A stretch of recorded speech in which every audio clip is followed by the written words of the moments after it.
and welcome to another edition of Let's Get Real About Healing. This show is about how to get over the things that we've gone through in our life, how to heal so that we can live a life of purpose and success and greatness. Today's episode is brought to you by Letters from a Healing Heart. This is a book that I wrote about healing. It is a journal that really allows you an opportunity to read my letters and to write your own letters of healing. I'll be visiting virtually Euclid Public Library on November 4th. Registration is free, and I hope that you will join us to talk about healing. Today's guest is Mrs. Ruth Johnson Williams. She is a human rights advocate who has done a tremendous amount of work in the Northeast Ohio area, and she is going to talk to us about healing. And trust me, she's going to keep it real.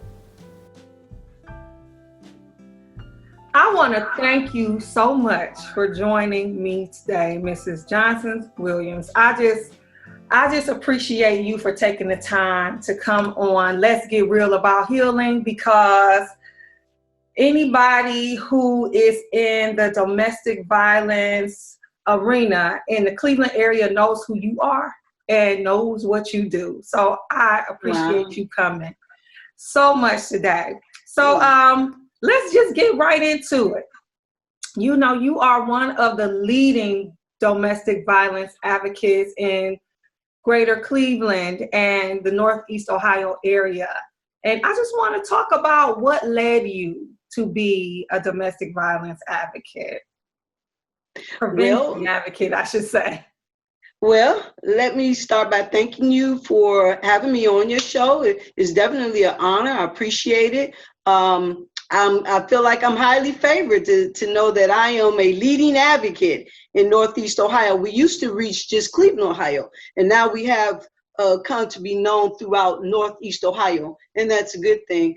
I'm actually changing a lot of who I am into more of a title of a human rights advocate, because I think that we have a human right to not have things like violence perpetrated on us simply because we made a wrong decision. I also think that we need more advocacy, and that's what we're talking about today. We need more people to help one another when it comes to domestic violence and any other crisis or trauma situation, if they can be. Yes. Yes. So, of all the things that you could have done, what led you to be an advocate in regard to domestic violence prevention and human rights in general? Mm-hmm. So a little bit about what led me to do that was me being a survivor of sexual assault at the age of 13. And this is pretty much what helps me help others, is because when I tell my story, they open up and are comfortable enough to tell their story. And that's why we need advocacy, because then you can identify with their hurt and their pain. And so at 13, I was taken off the streets in broad daylight on the first day of senior high school, hundreds of people around. People can actually take you out of a group of people and you not even know that they're missing.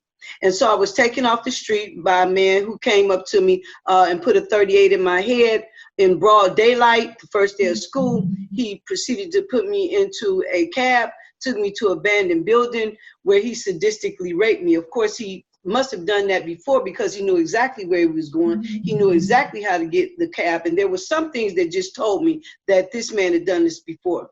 But I tell you, Chanelle, being born and raised as a Christian, good things do happen to bad people. It's not that God is not per se God in charge, but people can be bad. And so after this sadistic rape, he put me back in the cab, and there were other people in the building. Nobody seemed to know that he was even that I was with him and being, had this violence happen to me. And he put me back in the cab, and I went back to school. And at that time, I didn't know what to do. I was 13. We were always taught about God and all these good things would happen to us. But this was a bad thing. I knew it was a bad thing, but I didn't know how to relate this to somebody else. So I just kind of sat in the bathroom on the floor in McDonald's, and other young ladies came and saw me and was trying to console me, which was helpful at the time.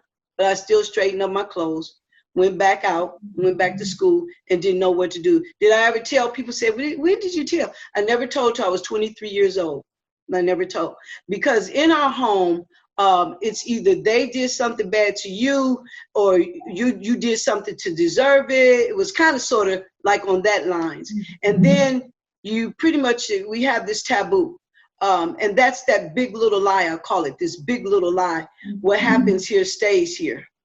But what we don't understand is that it's a lie, it's a myth, because domestic violence is everybody's business. Because when it affected me, it affected the way I acted to my mother, my father, so we tell this lie. At 15, then I felt like once a young lady participates in rape, in a sexual assault, once a young lady participates in a sexual interaction, be it voluntarily or by acquaintance, which is now natural normal, or by violence, then sex, it kind of opens you up to a whole nother world.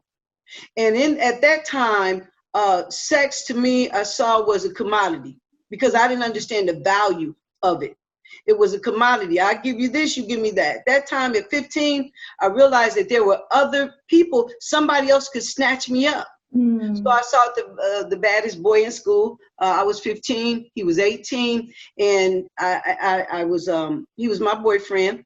I went to his apartment, and when I went into his apartment, it was dark in there. And of course, after eating and different things, we engaged in sex. And he said, "I'll be back." And when I'm talking to young ladies or in a group, I kind of sort of turn off the lights, crack the door, so people could understand what's that like, what it's like. Some things you're not gonna have control over. And I shut the door, I cracked the door, turned off the lights, and he said, "I'll be back." Only he didn't come back. Another guy came back, and then another guy, up until six men, they weren't gentlemen, up until 6 men came back, 18 to 25. I was 15. You can only imagine what a girl at 15 in that day. I think I may have still stopped growing at the age of 15. My daughter is so much bigger than me. And so at the age of 15, these big guys were taking advantage of me. 6 guys. I was on the 4th floor. Was nowhere I could jump, nowhere I could run. And the last guy that came in, and he said, "You know what? Why don't you just go?" And I didn't know what to do. I was very fearful. But I put my clothes on and I walked out, and there they all sat, all in a circle, trying to figure out what to do, because they knew they had violated me. And the one guy who was not my boyfriend, see, these are people I trusted this guy as my boyfriend. He was the main one that did not take up for me. The last guy said, "We should just let her go. She did everything. We should let her go." And then they did. And I just kind of walked out. That was a God thing. I just kind of walked out. And then at the age of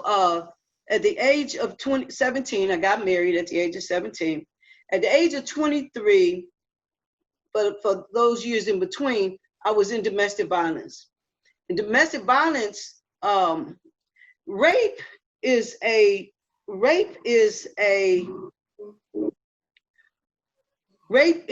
power and control issue. Rape is a power and control issue. So basically, this person wants control of the situation, you or the situation.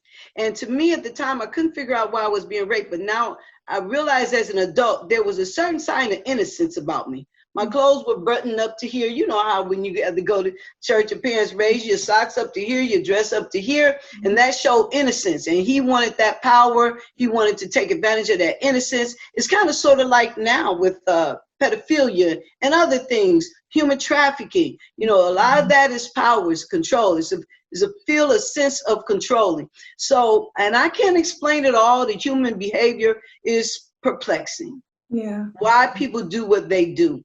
We can only know that we can't control people and what they do, neither their character. So anyway, I stayed in domestic violence for quite some time.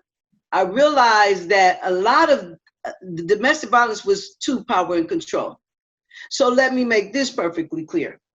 A person who is a domestic violence perpetrator does not need to be an alcoholic, a drug addict. They don't even need to be angry.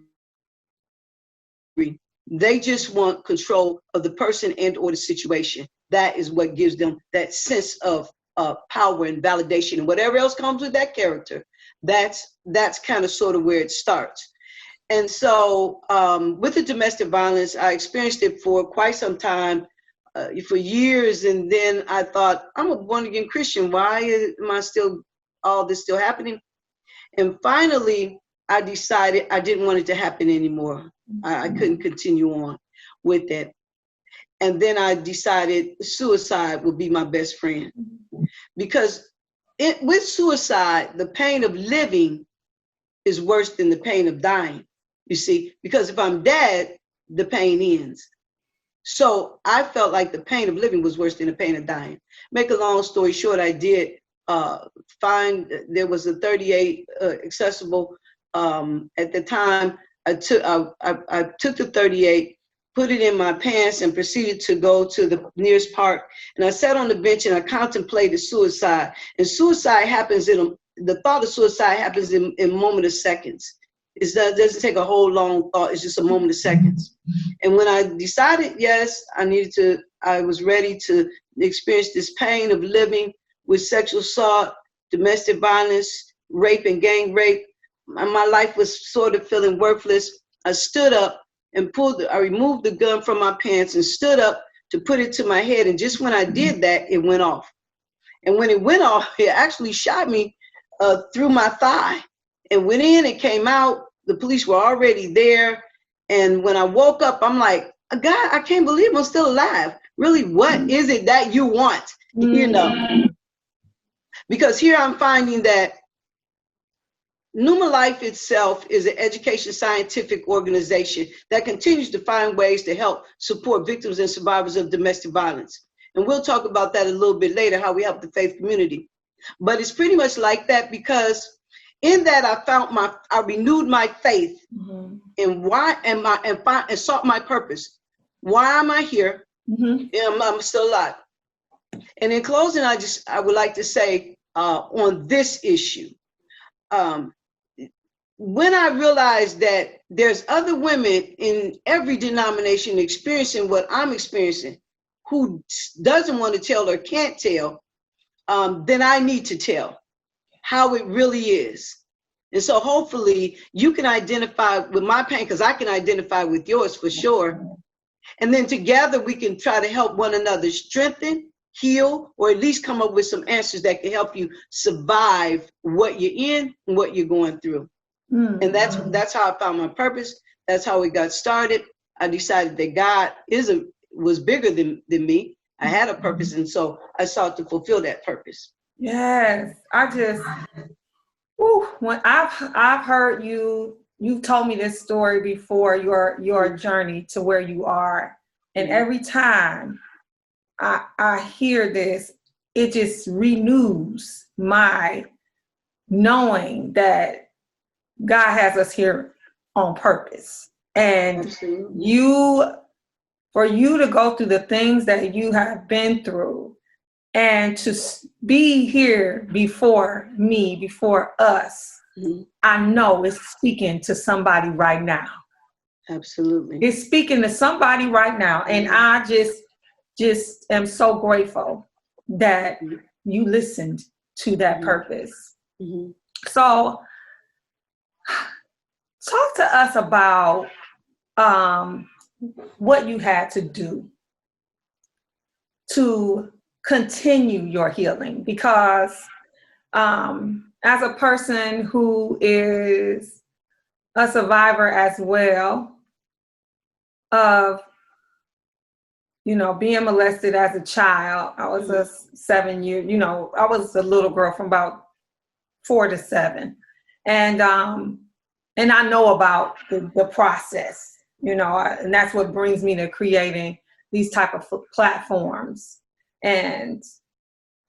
But tell me about your process. Tell me about what you had to do or what you do to continue healing, and to be healed.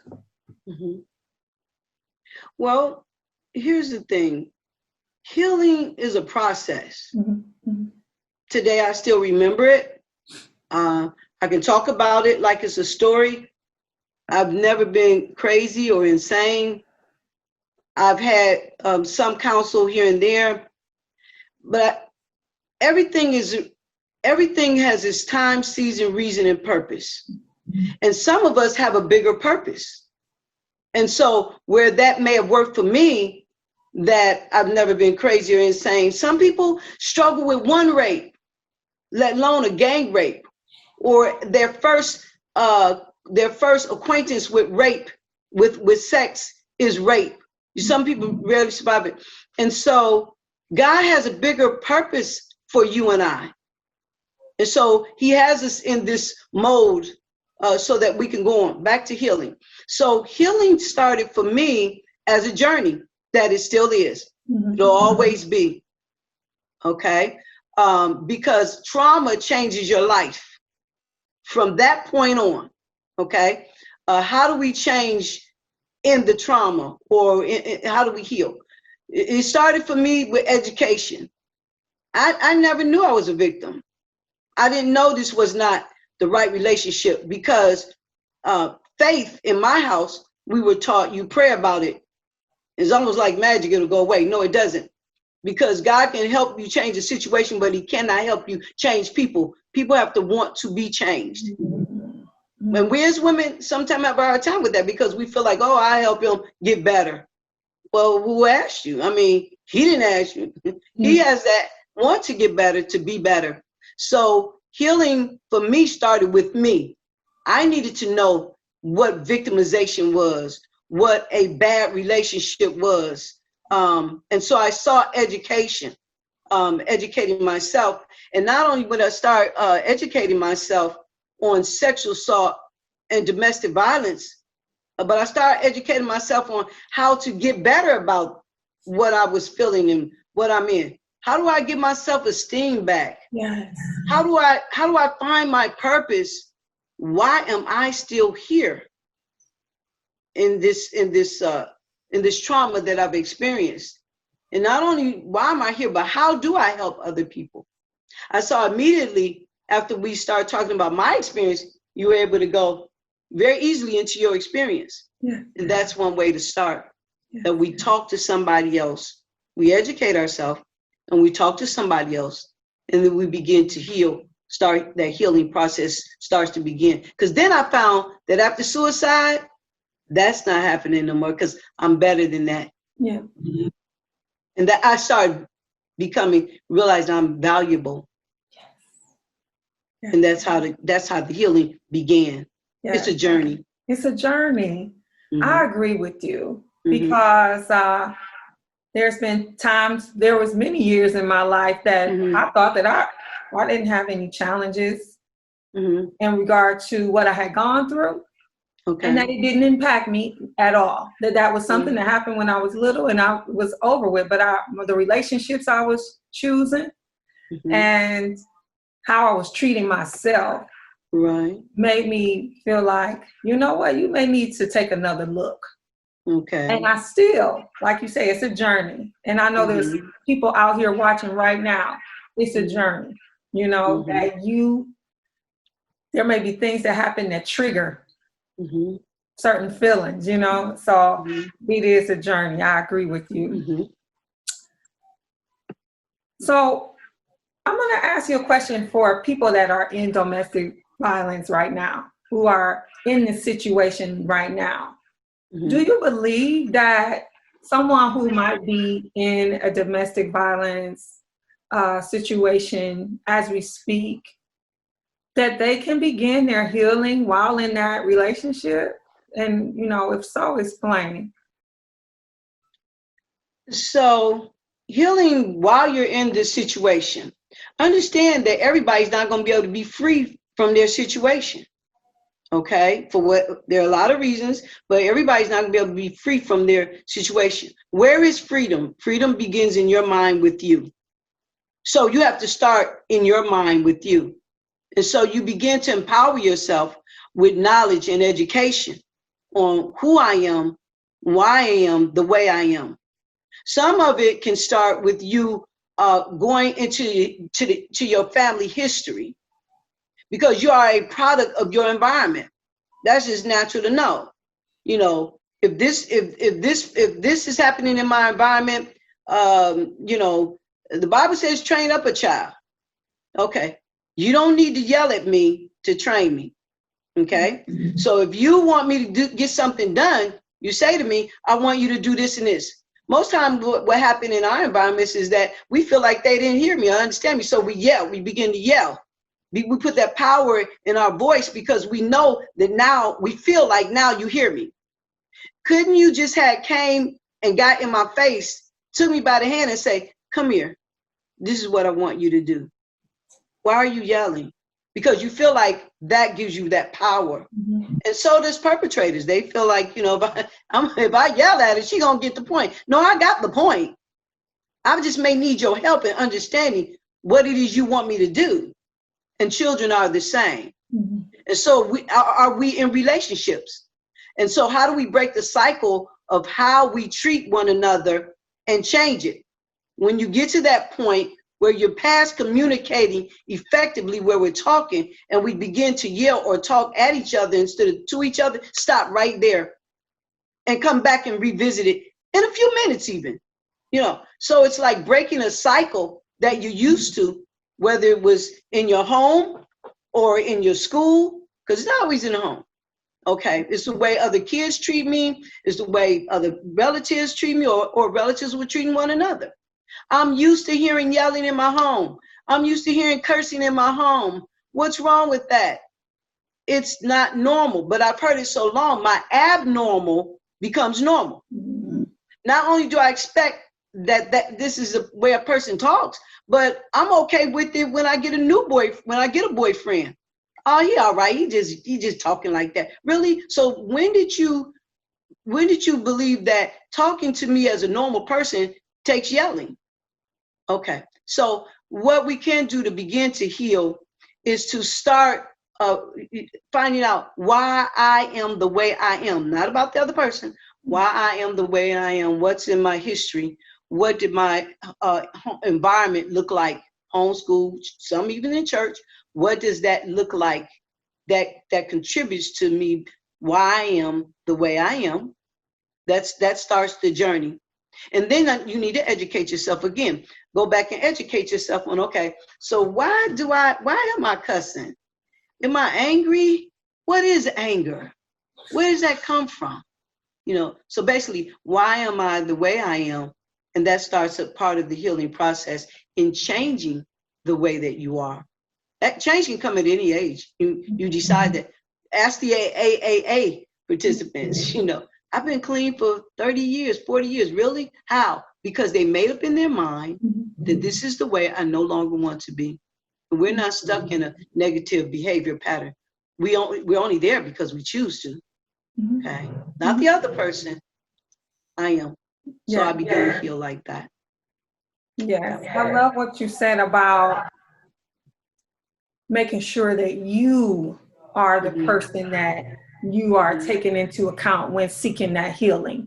Because a lot of times we point the finger like, he did this to me, or she did this to me, or that, but the only person that can ignite your healing is you.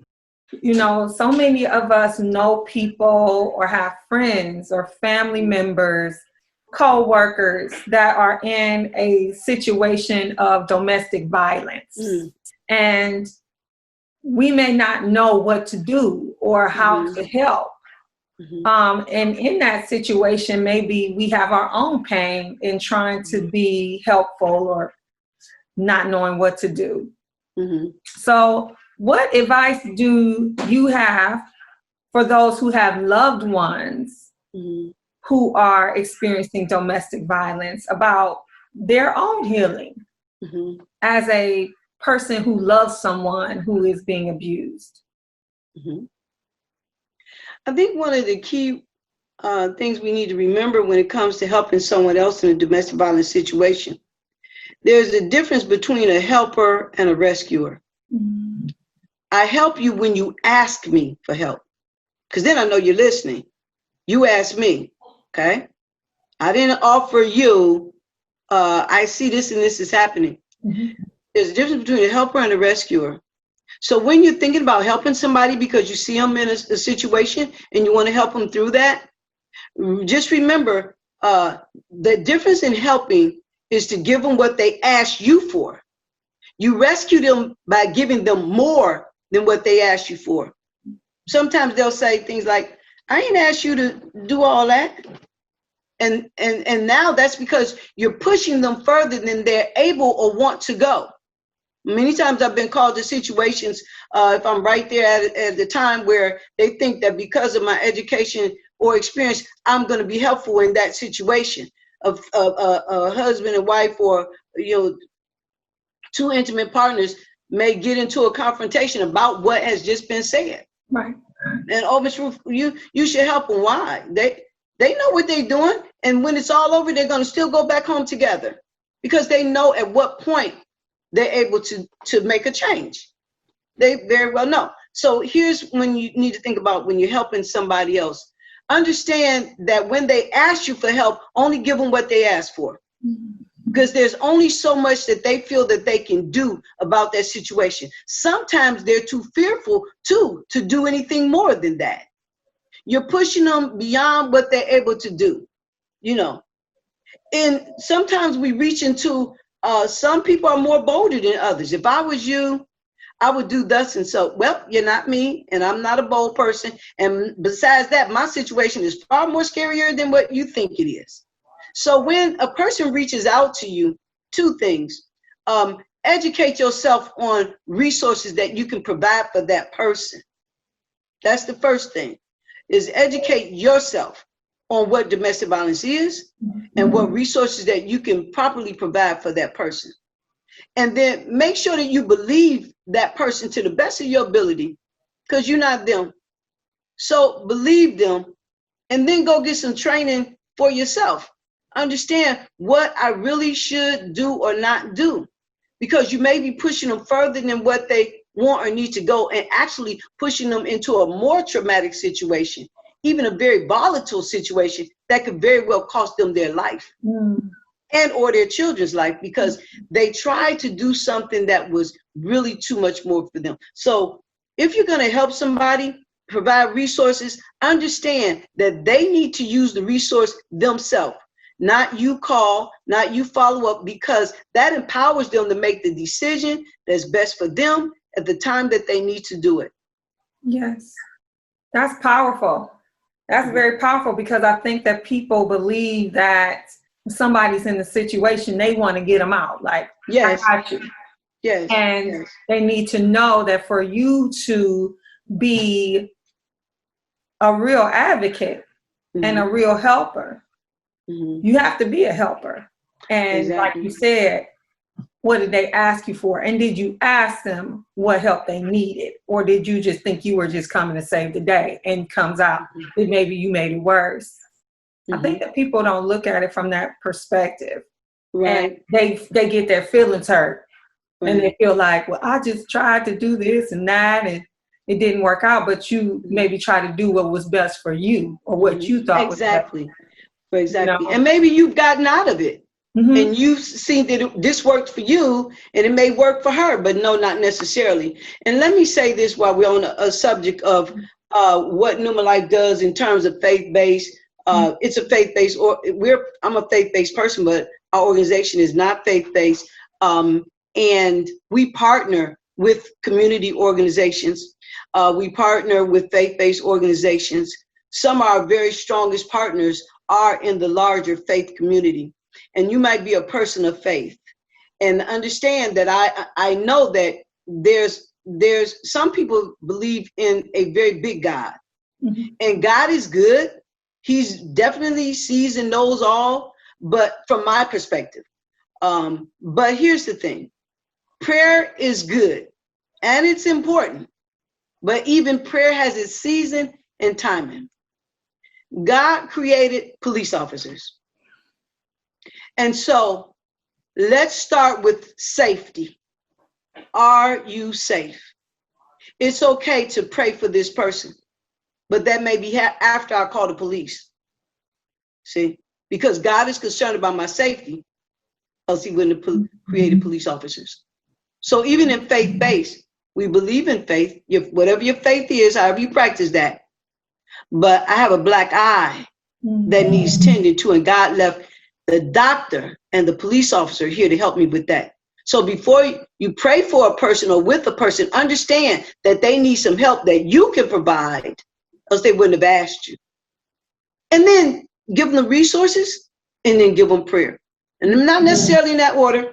I'm just saying, let's move past let's move past what we think should happen and understand that they may need more to happen.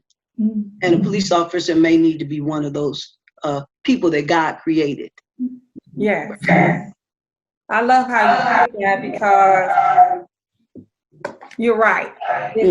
So many times that we've been taught in our culture, just pray for that person.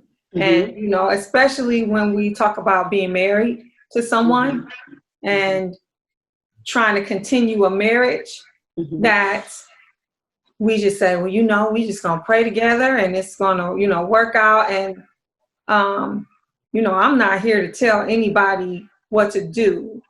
Right. However, like you said, there might be some other things to consider. Yes. There might be some other things to think about or consider in regard to your life and your purpose. Yes. If you having a life and a purpose, your life and your purpose doesn't mean that you have to endure this type of trauma. Exactly. For the rest of your days. Exactly. So I'm glad that you put it that way. And like you said, as a woman who grew up in the church, is a person of faith, it's not coming from someone from the outside. You are speaking from the inside. And I know we didn't really mention this, but I think it's something that, I want you to talk about. Talk about your partnerships with faith-based organizations, and just what are some of the things that you do with faith-based organizations and other organizations to provide advocacy and healing for our community. So Pneuma Life Foundation is a nonprofit tax-exempt organization. We provide education and training on the issues of advocacy and under 9 topic areas provided as guidelines from the Ohio Advocacy Network, from the Ohio Domestic Violence Network, and in that we understand that in trying to help someone, there are some guidelines that you need to understand and set forth as a precedence so that you're safe and that the other person is kept safe. It's more than just saying, oh, I can help you. It's a matter of keeping you and the other person safe. In our partnerships, we are partnered with community organizations such as Cleveland Rape Crisis Center, such as the Domestic Violence and Child Advocacy. And there are so many more people that we're partnered with. I'm glad to be partnered with you, Professional Inspirations. It is a way to journey through healing. We're partnered with over 350 churches. We have 296 advocates to date, but we also are part of 10 denominations. Believe it or not, Jewish Family Services at one time was one of our largest, and they still are, we still are indirectly connected to them, one of our largest supporters, and they had a lot of Christian women over there, but they understand that we're here for the black eye. We're not here because you want to become Jewish or vice versa. As a matter of fact, we try to, when we're doing trainings, we try to help everybody stay on the same page. You're not here about your denominational beliefs. We're not here to change them or break them down. We're here to understand that in every church, every faith-based organization, black, white, bond or free, gay or lesbian, rich or poor, there is somebody who is experiencing domestic violence. And in that, the way that we can help is by working together, because if you don't have a shelter, I'm not going to say I'm not Jewish and I'm not coming to you right now, I'm homeless. And so in that, our Christian, Baptist, Methodist, Presbyterian, Protestant, some even our Jewish and even Jehovah's Witness, Islam. We come together because we experience one thing that's the same. There is a black eye, there is a pain, there is a physical, a social, sexual, spiritual, there is an emotional, there is some form of abuse that's taking place with this person that I may be able to help them through. And that's what we stay focused on, not your denomination. That's not what's important here. It's about what can I provide for this person individually or collectively. Organizations like yours, Professional Inspiration, is important because we need to encourage, inspire, uplift one another into new and different ways that will help this person grow, change, heal, and go and be a productive be a productive person in society, whichever way that means to them. And so that's kind of sort of who we are. Our services consist of a 24/7 hotline. You can call us. We will assess the situation. And trust me, we don't feel like we have to hold on to you. We'll pass you on to whoever can help you best. 211 is a very good favor, a very good organization, 211, first call for help. And so we'll hear you. We'll pass you on. But if we can, we'll give you adequate resources.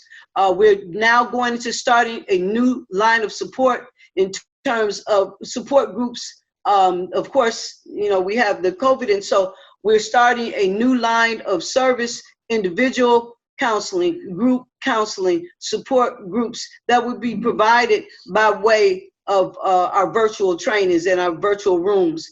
And why are they important? Because we understand, we identify with what you going through because we've been there. My first counseling session was with a organization, and this young lady was not of color, and she had her credentials and her books and all this, and my question to her was, I appreciate you for trying to help me, but I need to know, have you ever been hit?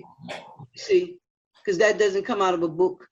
Not saying that's not a good thing, that's important too, but when I know that you've experienced what I've experienced, you're able to tell me what to do from a totally different perspective, because you may need to give me a safety plan versus what you think I should do.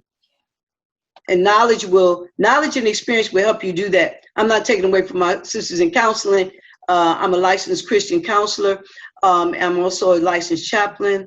I am educated in both alcohol and substance abuse. But for me, my most valuable contribution as a human rights activist, able to speak up on behalf of women and men, basically women are 92% victims, is that I have an experience that I'm able to share from a perspective that reaches real down, deep down, both faith-based and community, and then be able to help you with the right people, hopefully that can help you. That's where I'm coming from. Yes. So beautifully put and so needed, you know, because the courage that you display is, I mean, it speaks volumes about what God can do. And it's the truth.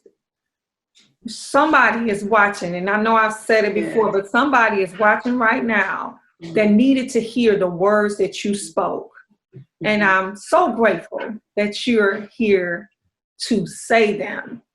So how can somebody who wants to be an advocate, who has a church home, and they want you to come into the church home because they know that advocacy is needed, the education is needed, someone who wants to donate, someone who needs the counseling, how do they get in contact with you or be a part of Pneuma Life?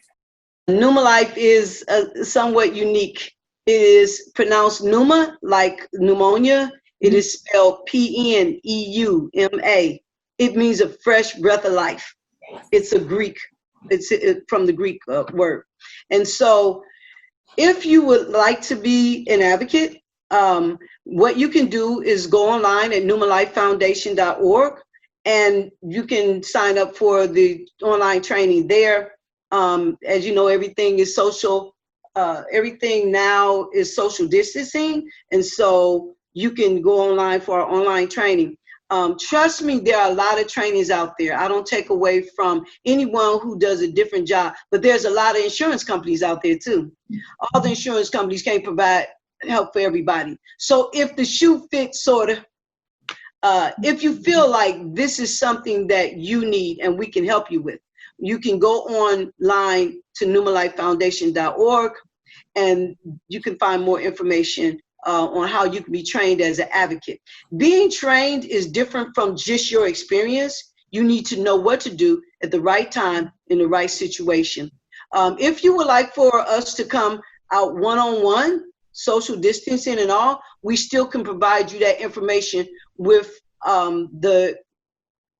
we can provide you the education and training you would need in 9 topic areas, and we can condense that based upon what your need is for your church. But we advocate that every church has at least one advocate that can ensure that that secretary, when they call, or in your church when you meet, that resources are always visibly available. Why? Because I didn't know that I was a victim until I saw it and I read it, and I'm like, wow, that's me, you know. And I was able to begin to do something about it. The healing process begins when we start helping ourselves before we help others.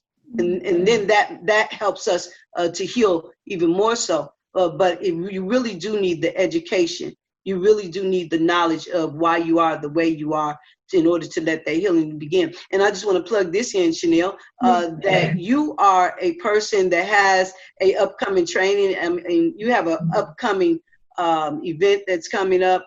You'll speak to that, however, later. But you do have some resources that will be adequate for victims of domestic violence.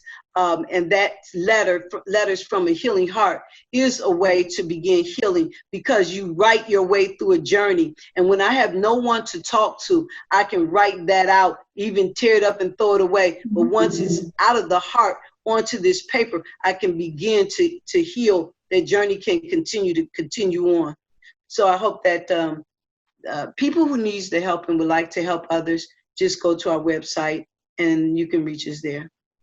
That's and post the information. Yes, I definitely am going to have the information available for everybody, because it's powerful and it's needed, and I believe it's unique because of the way that you are focusing. Even though you're faith-based, a lot of times we think faith-based in our community, we think just Christian, but you said Jehovah's Witness, Muslim, Jewish, that this does not exempt anyone from getting help or for wanting to be an advocate. And to me, that's what we need in this world. We need to understand that we have a lot in common. And if we stay so separate, but if we can heal together. That's right. My goodness. The power that can do for our world. So that's right. I just thank you so much for being here. And I thank you so much for following your mission and your purpose and having the courage and the faith and the gumption to just get out here and be a voice for those who are silent.